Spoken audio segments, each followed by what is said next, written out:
Hey everyone, welcome back to the show. To round out our series on unique ways to sell an offer, service, or product, I wanted to bring together myself, our producer Sabrina, and Stephanie Paradiso to the table. Not a literal table, unfortunately. We're not all together in person, but a round table of sorts where we want to riff on the most interesting sales and marketing campaigns we've observed out in the world over the last year and a half. So each person is going to bring to the table a few campaigns that have piqued their interest and just kind of dissect what they've learned from it, what can be applied to small businesses like ours. And I'm just excited. This is kind of like our first Gab style musing sesh. We don't have like an official name for it yet. So if any of you have ideas, we are all ears. But, anyways, Sabrina, Stephanie, welcome back to the show.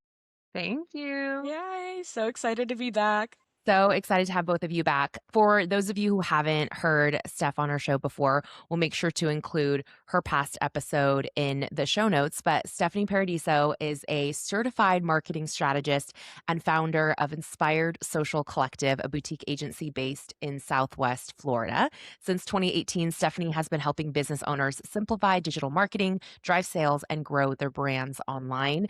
And the main reason I wanted to bring Stephanie into this chat, because normally a riff like this would just be me and Sabrina. I just feel like Stephanie is the person I think of when I think of creative marketing campaigns. Like this woman, as she says by your own confession, is chronically online, chronically scrolling the internet. And so she literally sees all. I feel like you have this like omniscient presence over all the marketing campaigns that are happening out there. So you have your finger on the pulse and you are like the best person to brainstorm with if someone's, thinking I have a launch coming up or I have a campaign, like how can I think outside of the box and how I market? I think of you. So thank you for gracing us with your time and your brain.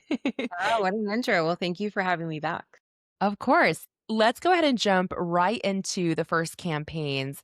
Sabrina, you brought up a really interesting one in the beauty space with Huda Beauty and Rode. Do you want to give us the background there?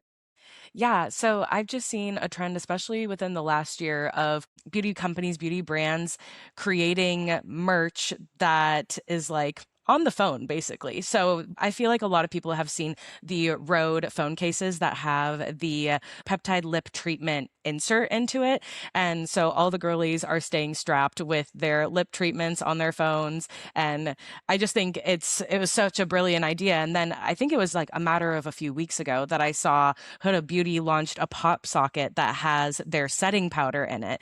And I think that's brilliant too, because setting powder, as a girl that wants to set her face like halfway through the day, that's something that's so hard to keep around. And so, especially having a little puff on it so that you can fix it and apply on the go and you don't need a brush or anything. And not only is it kind of it's almost like product placement in a music video or a movie or a TV show, but it's in real life because these people have this product on them 24/7. They pull out their phone, they put it on the table, you see the product there. And again, it's kind of like an expansion of what merch can be moving forward too. It doesn't need to just be like a brand's logo on a tote bag or something like that. It's something that's actually very functional and enhances the use of said product as well. Hmm. I couldn't agree more. And I feel like, Stephanie, I would love to hear your take on, products doubling as brand merch because I know you've actually done something similar yourself. I think you have an example with iced coffee koozies. If you wanna share what I'm talking about. Okay, so I love that we're talking about this because I really do think that this is kind of like the next evolution as to how brands can essentially bring their community in and allow them to be this like marketing army for them. We're seeing, and hopefully we'll talk about this like evolution of community and how really that is where your brand is going to start and where it should end. That should always be the focus. And then this idea that we're utilizing merch in a way where people actually want to carry it and use it. And it's not just like being thrown in a closet or tossed in a garbage bin, I just think is so smart. So we think a lot about this. I always think about if I'm going to show up somewhere and if I'm going to have an opportunity, and remember, I'm service based, so I'm B2B. A lot of the opportunities that we get will either be like speaking engagements for me or conferences, things like that. So I'm always thinking about if we're going to put our logo on something, how can we ensure or just maximize the fact that it won't get thrown in the garbage. So we always start with things that are going to be useful. And I love the idea of like something on the back of your phone. I'm attached to my phone. Again, that's part of being chronically online, but I think we're all attached to our phone, right? And so the road lip cases I think are really interesting. And I think that comes to mind because it's like the first company to do it in that capacity. So it kind of is like setting the tone, but it's if you own one, and I love the lip treatments, but they're so bulky and I didn't want to keep it on my phone. And I'm a lip gloss junkie. And so having a lip gloss attached to my phone are like my two essentials. It makes so much sense for me, but it's just not practical. So I feel like the setting powder, because it's like more economical, it's like flat, it makes more sense. And especially for people who are like content creators, if you want to set your face before you record, it's really just genius. So I love that for this brand. And again, how can we be a walking billboard?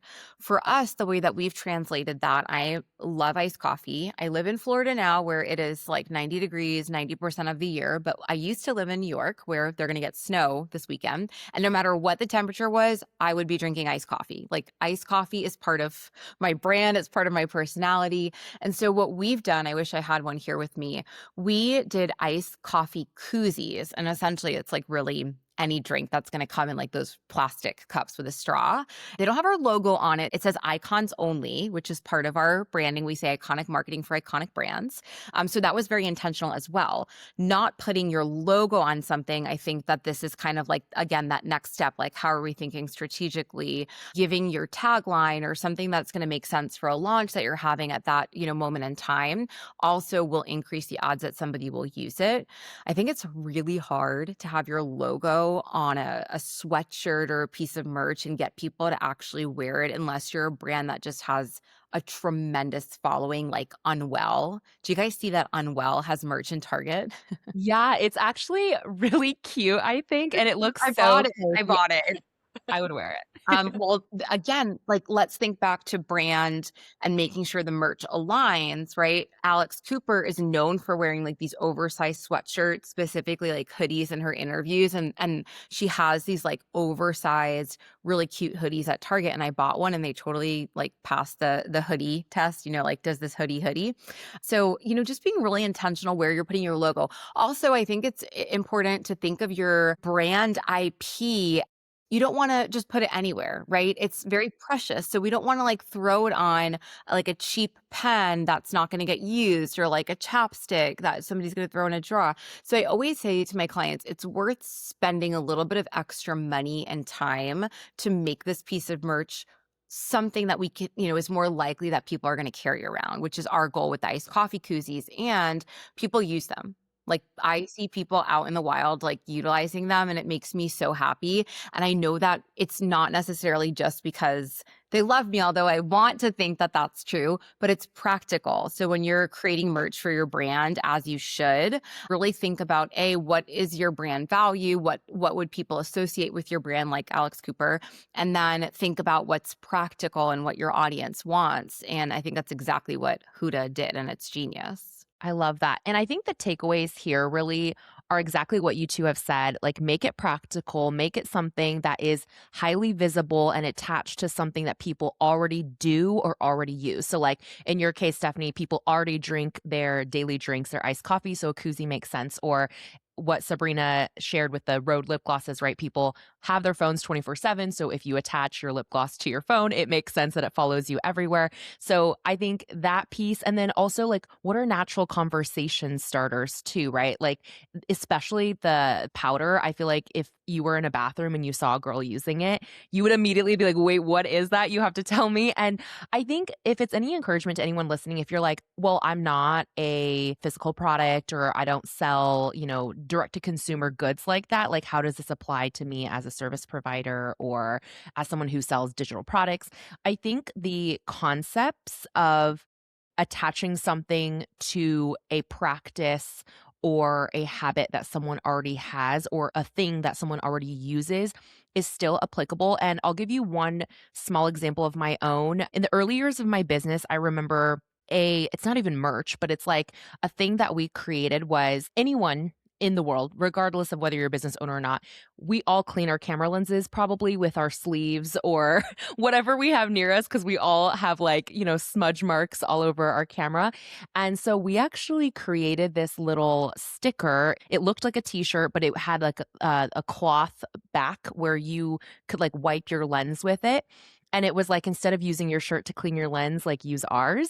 And it had our little like logo on it and everything. And people could just stick it to their phone case. And then anytime their camera was smudgy, they could just peel it off and like clean their lens and put it back on. So, again, at that time we were a marketing agency, service based, like we didn't have any physical products. But again, just thinking like, how can you put your brand somewhere highly visible where people are interacting with it on a daily basis? So, love this campaign. Also, if anyone doesn't know what we're talking about with this, I'll make sure that we link pictures and posts from Instagram so that you can kind of get a visual for what the phone case looks like, what the pop socket looks like. So then you can get inspired even more from like the campaigns that they're running around them as well. Amazing. I was going to ask if you could do that. So thank you so much for proactively volunteering because, yes, we're going to be referencing a whole lot of things. So anything we reference today, we'll try to post some sort of reference post in the show notes so you can explore further. I do want to move on to the next campaign. Sabrina, this one you had pulled from Meta. I believe it was regarding their glasses, right? Do you want to share more about this? Yes. So this one absolutely just like blew my mind a little bit because I originally saw a TikTok from a creator, Huge Brand Strat. And if you don't follow them or look at their account, just brilliant the way that he like dives into strategy and stuff like that. But he was talking about how real influence is moving into private, more niche down spaces. So Meta partnered up with Ray-Ban to create these AI glasses.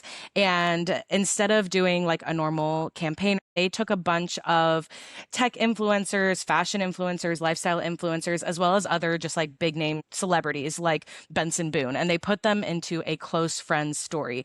And so through that close friends story, they were priming this audience with a bunch of knowledge about the updates and features that they were going to do with these Meta glasses. And they ultimately were prepping all of these people to release this information publicly at Meta Connect 2025, I believe. But in the time before then, they're posting all of this stuff to this close friend story and generating all of this hype. And these people in the close friend story are then screenshotting it and sharing it with their audiences, creating these sort of intentional leaks, if you will.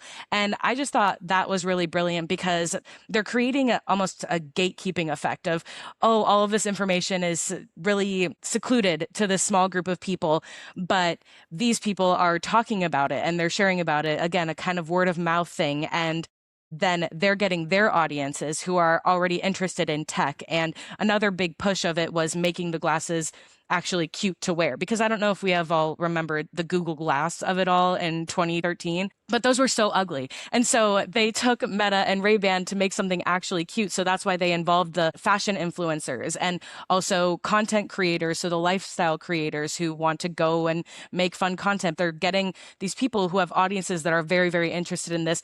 So that way, when they do their full formal launch campaign, there's already all this buzz and excitement about it. And I think it's the trend of influence is less about mass scale these days, but the intimacy of your following and really paying attention and curating that community. So how close do they feel to you? How close do they feel to each other?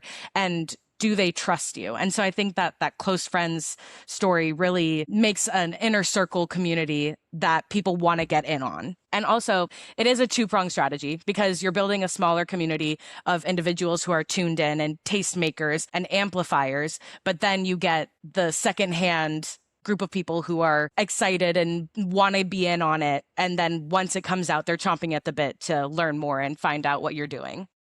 So one thing that I think is actually really cool about what they're doing with close friends is building community. And for a company like Meta, where essentially is really rooted in community, but the community is lacking at this point because they're so massive. I just feel like that's such a smart avenue to go down with close friends. And I know Sabrina had mentioned that you guys even have like a case study in another episode all about how to utilize close friends. And it's actually got my wheels turning a little bit now too, how we can incorporate the strategy for our clients. We'll link that down below too. I have a lot of reading and a lot of like consuming to do, guys, after this episode. One thing that I think would be really cool to see Meta do in terms of like campaigns. So I wear glasses. Glasses have really become my entire personality, and I to intentionally pick styles that are cool and funky and different, because if they're going to be on my face 24/7, we're going to make them a conversation starter. And I had never really thought about these Meta glasses from Ray-Ban until, I don't know if you guys saw this. There was somebody that went to Solid Core in Connecticut, and there was no instructor there. And it like became this whole controversy between him and Solid Core and the instructor. That's not even the point. The point is he was filming the entire TikTok video with these glasses. And I think it would be really cool, instead of Meta just leaning on like celebrities to kind of announce this news, like how fun would it be to tap into creators and the campaign is like an actual like POV, point of view, yours, right? And then kind of like how this Solid Core guy was like going in and this content went so viral, and then there was like a follow-up to a follow-up, like people were really engaged. How cool would it be to like showcase how you can create hands-free content? Like I actually would like those glasses, because now I can film a day in the life, like just with one little button, and then edit it instead of like having to hold my phone or get a tripod. Like how annoying. That actually would be a fabulous campaign for them. They need to do this. I will say, when I was doing more research about this, I came across, they did do that. So they had a group of celebrities that they brought in for like more formal campaigns, but then they also curated a smaller subsect of content creators, and they basically gave them the glasses and they were like, do with it what you want. You send us the content, we'll approve or deny it. They said they hardly denied anything because they just wanted people to use it, and then they would go viral with that content, because also it's a point of view that people don't see a lot, you know? Like there was one clip that they showed that was a skateboarder and he's like doing a flip in it. And like how many people get to say that they've seen the point of view of flipping on a skateboard in a skate park?